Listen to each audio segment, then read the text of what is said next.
Hey, this is Ben, and in this video I'm going to be talking about the key differences between Eastern and Western forms of exercise. Now, I made this video because for years and years I've been searching for the most efficient form of exercise possible. I am a big fan of taking shortcuts when it comes to sustainable shortcuts, working smarter, not harder. So I've spent a lot of years going through this process of looking for what's the perfect form of exercise for me. What's going to make me feel amazing? What's going to keep me healthy, fit and strong? And what's going to give me loads of energy? Really, that's what it comes down to for me. So a few years back, I became a personal trainer, studied, did all the training to become a personal trainer. And that set me up to be someone who was helping people in the gym, helping people with weight loss, helping people primarily with things like muscle building and toning, protecting from injury, and so on. But pretty quickly what I found was the deeper I looked into exercise, and at the same time going through this process of getting very interested in meditation and spirituality and having a bit of a spiritual awakening, the more I started to gravitate towards Eastern forms of exercise as opposed to Western forms of exercise. So what do I mean when I say Eastern forms of exercise? Well, we're talking about yoga, we're talking about tai chi, qigong, and martial arts. And when I talk about Western forms of exercise, I'm talking about, resistance training, cardiovascular or aerobic exercise like running, swimming, cycling, and of course team sports like netball, soccer, basketball, football, all these kinds of things. So that's what I mean by Eastern and Western forms of exercise. Now, what I found pretty quickly was the two philosophies behind these forms of exercise were completely different. And if you're a student at all of Western philosophy versus Eastern philosophy, you'll notice this theme running throughout all of the different aspects of life, whether it be exercise, whether it be eating, whether it be medicine, whether it be spirituality. Eastern and Western ways of looking at things are completely different. So here are the two different philosophies underlying these two forms of exercise before I get into the key differences, the 5 differences. And understanding this is really going to help you choose the form of exercise which is going to help you reach your goals the fastest. So the philosophy behind Eastern forms of exercise, again, tai chi, yoga, qigong, martial arts. The philosophy here is a more feminine philosophy. Okay, so you've got masculine and feminine energy. I've done a video explaining what those two forms of energy are. I'll link to that below. But essentially with feminine energy, you're looking much more at the body as a living organism. Okay, so the body's actually alive. And it's alive and it's also connected to the mind, the heart and emotions, and also the spirit. So it's this deeply interconnected living organism where your body affects your emotions affect your body, your spirituality affects your emotions, your mind affects your emotions and your body. It's all like one big interconnected web, okay? So Western philosophy behind exercise is looking much more at the body as a machine. And this goes way back to the Enlightenment era, where the human was seen much more as a duality between body and mind, and the body was viewed much more as a machine. We've held on to a lot of that philosophy for the last few hundred years, and rationalism is still very much rooted in this way of seeing the body and the world. Everything is just a big machine. So the primary goal with Western forms of exercise is to fight the natural impulses of the machine in order to make it grow more muscle, lose weight, and protect it from injury. So they're the two different philosophies. Eastern forms of exercise aim to build energy up in the body. Okay, so we've got this life force known as chi, and I've done videos on energy, what is energy. I'll link to those below as well. So So you want to build up that life force, which is the sustainer and the enhancer of all life, building up as much chi as you can in your body. Whereas Western forms of exercise look at energy as something to be expended and used up, again, in order to lose weight or build up muscle. Okay, so they're the two philosophies behind these forms of exercise. Now, what are the 5 key differences between these forms of exercise, and how is this going to affect you when you go out and start looking for what's going to be a perfect fit for you? Well, number 1 is these 2 different viewpoints of energy, what energy is. So as I just mentioned, you've got build energy up versus expend and use up energy.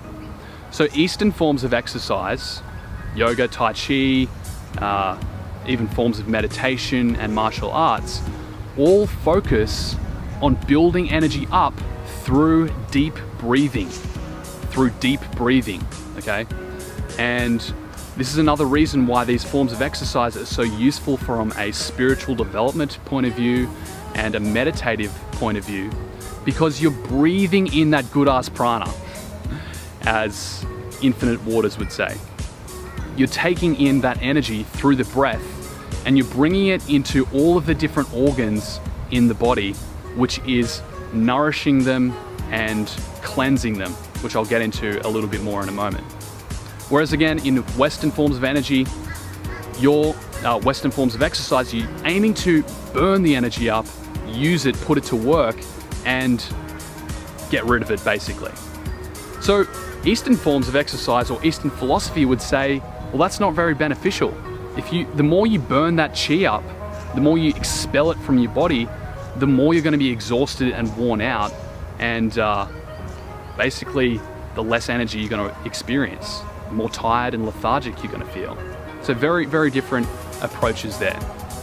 2 different approaches towards energy. Next, we've got environment, okay?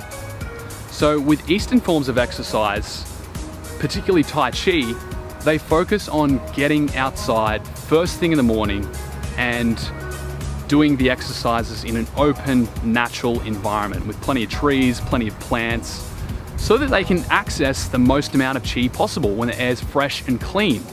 So again, you've got this rich, negatively charged, ionized air first thing in the morning around nature, which you're breathing in, and it's having all of those beneficial effects on your body. It's cleansing your cells, it's going into all of your organs and replenishing them, cleansing them, and pushing out all of the toxins, okay? Revitalizing you first thing in the morning so you're ready for the day. And this is what Eastern forms of exercise tend to focus around. Whereas Western forms of exercise, you've got much more of a focus on technology, gadgets, indoor environments, okay? And that's kind of excluding team sports. I'm more talking about working out in the gym and those forms of exercise, being on a treadmill. So you've got a lot of equipment and gadgets. You're using exercise machines, you're doing bench press, you're doing, cable rows. All of this stuff relies on equipment, which isn't really found in the natural environment. It's been developed over a long period of time. It's not really so much so the human body's natural way of moving. So what does this result in? Well, particularly when you're working out in an indoor environment and you're breathing in air-conditioned air in a gym, you're going to be breathing in this recycled air, which is positively charged, okay? So it's positively charged air, and you're breathing this in. You're attempting to build up, you want to feel more energetic, more strong, fit, and healthy. But you're breathing in these positively charged ions, which are actually loading your cells up and making it harder for them to do their job, harder to communicate, harder for them to carry out their functions. And this is bogging your cells down and making them tired. So I don't know if you've ever had this experience of being in an air-conditioned environment like a plane for 10 hours straight. I certainly did recently. When you get off that plane, you feel like shit. You feel horrible because you've just been breathing in this positively charged air non-stop. So There are two key differences, again, between Eastern and Western forms of exercise. You've got much more natural environments, a focus much more on using the human body to achieve exercise and fitness, whereas Western forms, you're relying a lot more on technology and external artificial environments to achieve your results. So that's number two, that's environment. Number three is emotions. Now again, I've talked about energy and the different focuses here. Emotions come very much into play when you're looking at what are the benefits I can get of doing yoga versus doing, let's say, boxing. What are those key differences there? Well, with Eastern forms of exercise, you've got a much greater focus on the mind-spirit, the mind-body connection. All right, so you're going to be going a lot deeper when it comes to emotions, and you're going to be looking at a lot more complex, subtle emotions and working with a lot more complex and subtle emotions versus what you've got in Western forms of exercise. Now, that's not to say totally that Eastern forms always trump or are always better than Western forms, and here's why. With the gross forms of emotion that you're working with, that you're getting out of your system with Western forms of exercise, you're working with things like anxiety, depression, rage, okay? Have you ever just been in a fit of rage and just gone to the gym and you feel way, way better after being there for half an hour and just punching out a few sets on the bench? This is really helping your system cleanse itself of those negative emotions very rapidly, which is a great thing, okay? Out there on the football field, charging through a few people, sprinting down the field, putting down the ball, you feel victorious, you feel euphoric. This is an amazing, amazing feeling, and this is why a lot of people love these forms of exercise. However, what I would say to that is these are short-term responses to gross emotions, big emotions that aren't complex.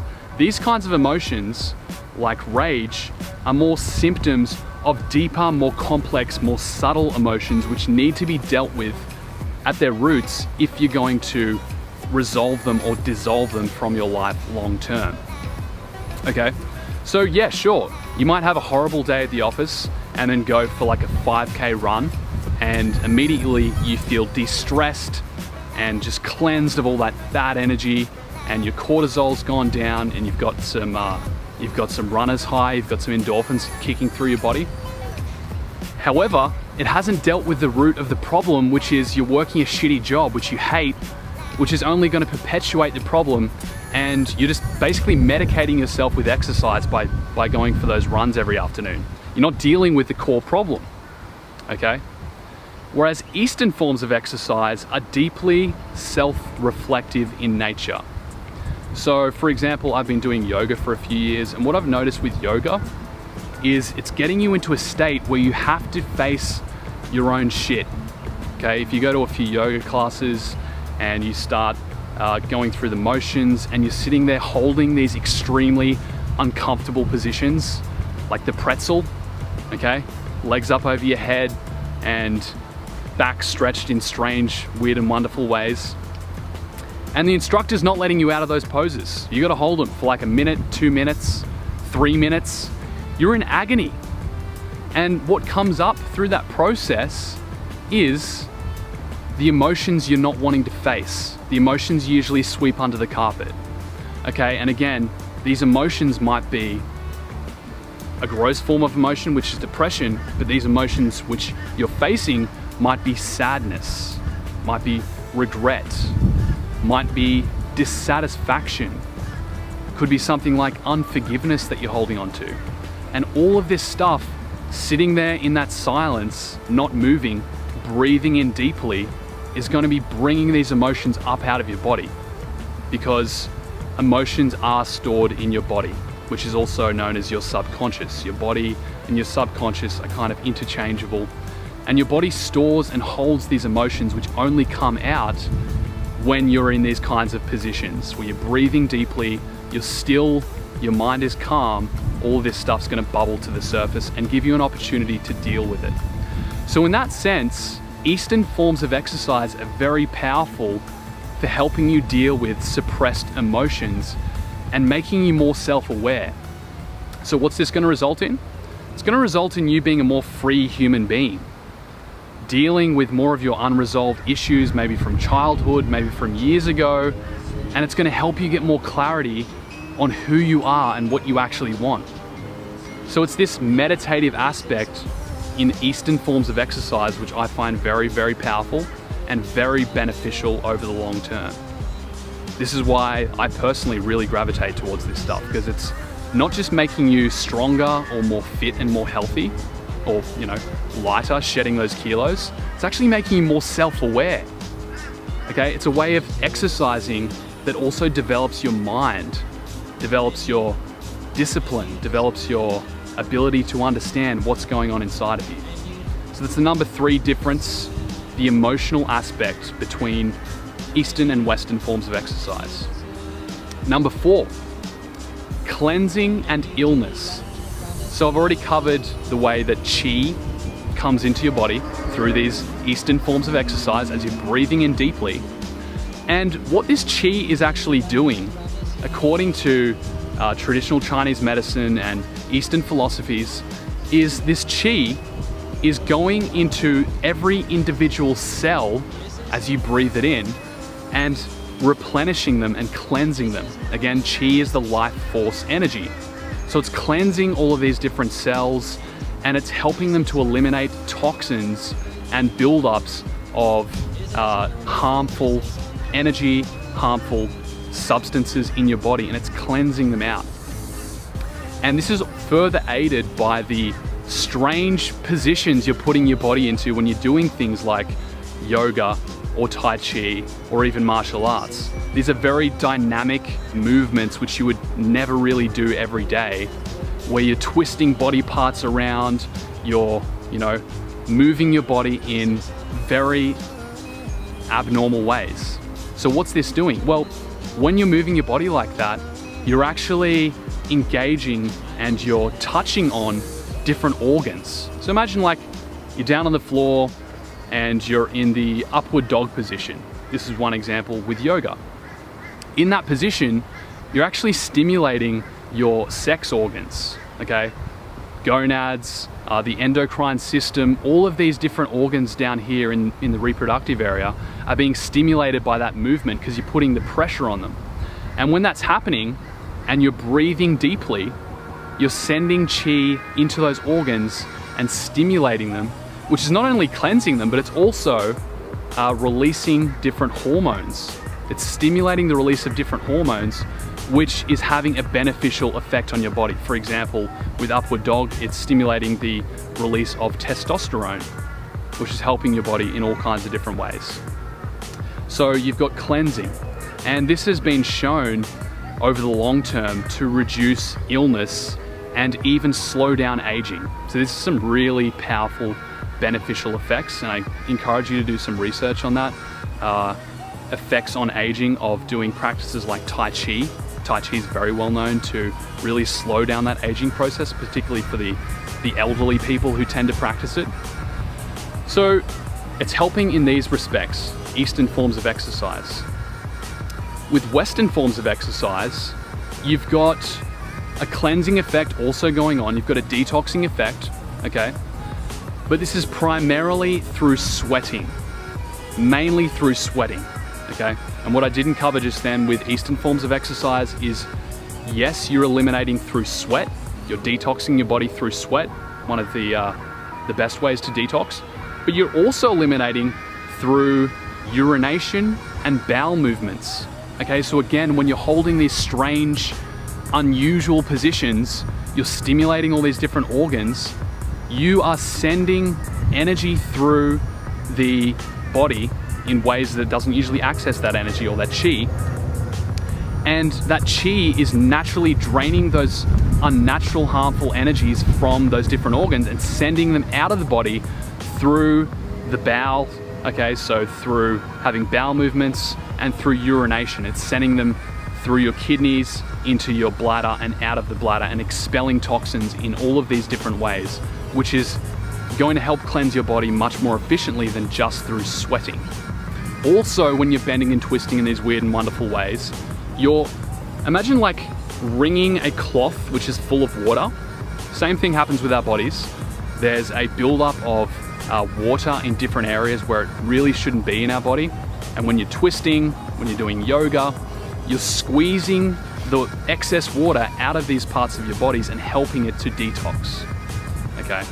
Whereas Western forms of exercise, yes, you are detoxing, but it's primarily through sweat.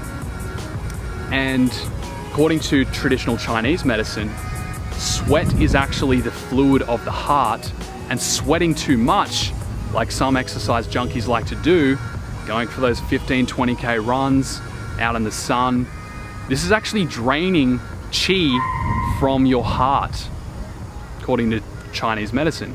And this is taking away the life force from your heart, causing it to function not as well, which is going to lead to more disease and more illness, which is kind of counterintuitive for people who love to do aerobic exercise.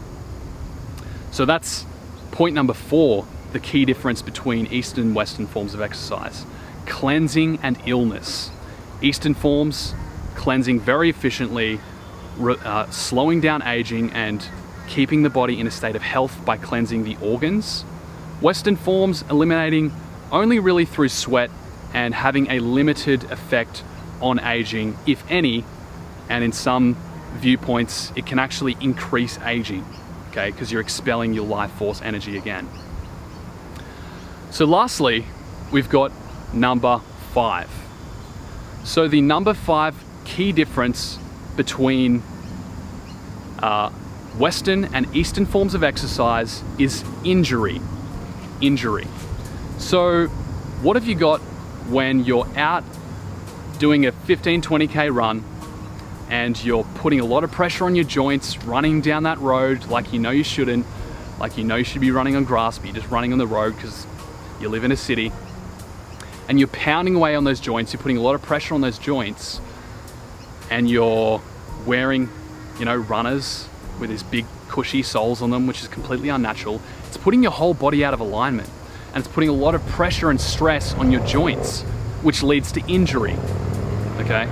This is leading to injury, this is harming your body. And your body's responding to this by inflaming those joints and trying to send more blood flow towards them to protect them, and it's causing a lot of stress on your body. And if you're in the gym doing repetition after repetition with 100 kg on the bench press, you're putting a lot of pressure on your shoulder joints. You're putting a lot of pressure on all these different parts of your body. And what does this lead to? This leads to long-term damage, chronic damage of joints. Overall, speaking when it comes to Eastern forms of exercise, you're gonna get major advantages when it comes to not just health, not just physical health, but also your spiritual growth and your personal development is going to massively increase with these forms of exercise. And lastly, one of the most powerful things about these Eastern forms of exercise is they have the potential to lead you into higher states of awareness, higher states of self-awareness and awareness of the world around you. And also, there tends to be a correlation between Eastern forms of exercise and a deeper interest in the properties of food and nutrition. Okay, so this is just generally speaking, this one's just purely based on my observation, but I find in general people who practice yoga, people who practice tai chi, have a much greater focus on the healing effects of foods as well. Okay, Western forms of exercise, you've got to focus on macronutrients, proteins, fats, carbs. They do encourage fruit and veg. Whereas Eastern forms of exercise, there seems to be this correlation between exploring the deeper properties of foods, body types, what works best, micronutrients, healing herbs, and all of these other things. It's kind of like this gateway drug to health, from what I've observed. People who get into this stuff tend to go a lot deeper into the more subtle, more fine forms of health along with breathing, meditation, and all this other stuff that goes along with it. So you might just end up becoming enlightened if you practice Eastern forms of exercise, which would be a really great thing. And also it's going to be more sustainable long term. So you can do these forms of exercise till you're 80, till you're 90, till you're 100. And in many cases, if you look at countries like China, that's what they're doing. They're exercising until the very day they die, because these forms of exercise are sustainable, don't damage joints, and are overall healthy for your entire being. So I hope you enjoyed that long video. Please share this with someone who you think might be interested in it. And I really encourage you this year, if you've never explored these forms of Eastern exercise, which are becoming more popular in our culture, but I would definitely say they're way undervalued, go and try a yoga class. Go and try some martial arts, go and try some tai chi, and watch how it affects the rest of your life. I can guarantee it's going to affect the other parts of your life in a very profound way.